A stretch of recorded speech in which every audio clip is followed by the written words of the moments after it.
আরে স্টেজে লোক আছে দেখি, দাঁড়ান দেখি। বিসমিল্লাহ, 10টা পয়েন্ট দেখি কি বলতে পারেন। তাকে পুরস্কার দিতেছে আমার লেখা বই, সদ্য প্রকাশিত তারাবির সালাতে কোরআনের বার্তা। মাশাআল্লাহ, সবাইকে নারে তাকবীর দিয়ে, নারে তাকবীর। মাশাআল্লাহ। এবার জন্য যে পুরস্কারগুলো রয়েছে আমি পটাপট প্রশ্ন করব, আপনারা উত্তর দিবেন। আমাদের এই প্রশ্নোত্তর সেশনটা খুবই উপভোগ্য আলহামদুলিল্লাহ। আমার প্রথম প্রশ্ন, দাম্পত্য জীবনে সুখী হওয়ার জন্য 10টি পরামর্শ, 10টি কাজের কথা আমরা বলেছি।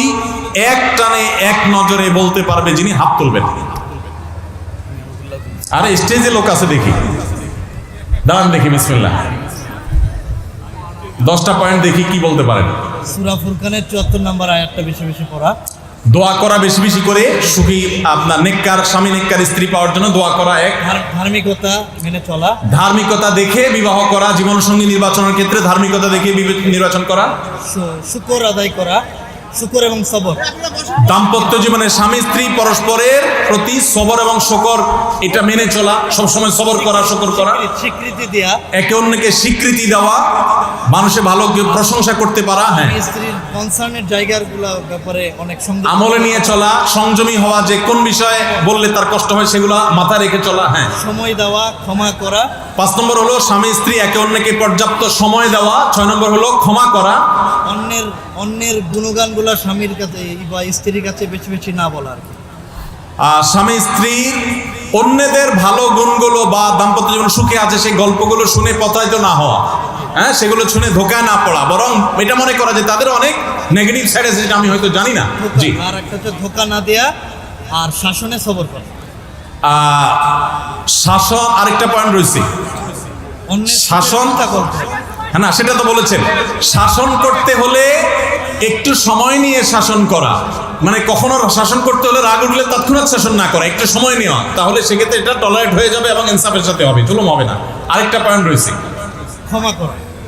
ক্ষমা করা, ক্ষমা করতে জানা, ক্ষমা করতে জানা। আরেকটা পয়েন্ট বাকি আছে, ক্ষমা করতে জানা বলছেন একবার। সন্দেহ না করা, সন্দেহ না করা। আচ্ছা, চেষ্টা করেছেন, তারপরে আপনাকে পুরস্কার দিচ্ছি আমি।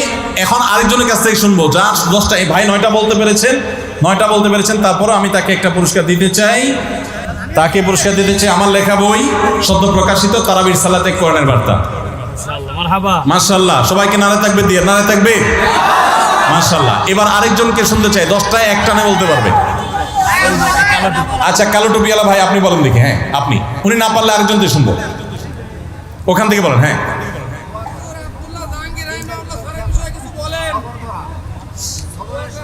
1 নম্বর হলো দাম্পত্য জীবনে সুখী হওয়ার জন্য, ভালো জীবনসঙ্গী পাওয়ার জন্য দোয়া করা।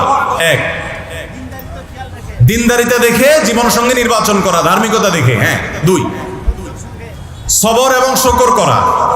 দাম্পত্য জীবনে যত কিছুই ঘটবে ধৈর্য ধারণ করতে হবে, ভালো কিছু হলে শকর আদায় করতে জানতে হবে। হ্যাঁ, 3, একে অন্যের প্রশংসা করতে জানা, স্বীকৃতি দেওয়া ভালো কিছু থাকলে। 4,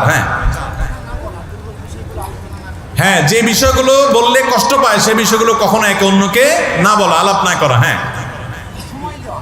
আপনি কি একটু দেখে নিচ্ছেন, নকল করছেন? আচ্ছা, হ্যাঁ বলেন। 6 নম্বর হলো সময় দেওয়া একে অন্যকে, মোবাইল টিপাটিপিতে ব্যস্ত না থাকা। মাশাআল্লাহ। 7 নম্বর, অন্যের প্রশংসা, অন্যদের সুখে থাকার গল্পগুলো শুনে নিজেরা আপনার সেটা শুনে প্রতারিত না হওয়া। প্রত্যেকটা দাম্পত্য জীবনেই কম বেশি দুঃখ কষ্ট আছে। হ্যাঁ, 8 নম্বর, ক্ষমা করতে পারা, একে অন্যকে ক্ষমা করতে জানা, ভুল হলে সেটা স্বীকার করা। হ্যাঁ, সন্দেহ না করা, একে অন্যের প্রতি সন্দেহ প্রবণতা, এটা খুব খারাপ জিনিস, এটা না করা। 9 নম্বর। 10 নম্বর সর্বশেষ, হ্যাঁ, রাগের মাথায় কোনো সিদ্ধান্ত নেওয়া না নেওয়া।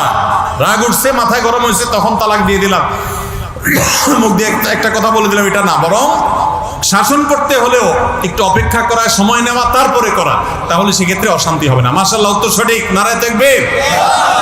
কি নাম আপনার? হ্যাঁ, আব্দুল সবুর। কি করেন? হ্যাঁ, আব্বার কাছারি মসজিদের হাফেজ মুয়াজ্জিন। ও, আপনি মসজিদের মুয়াজ্জিন। মাশাআল্লাহ। যেহেতু এই 10টা পয়েন্ট এভাবে আমি ইতিপূর্বে কোথাও বলি নাই, বলছি বলে আমার মনে পড়ে না, বিধায় এটা আমি আজকে আসার আগেই বসে বসে নোট করেছি।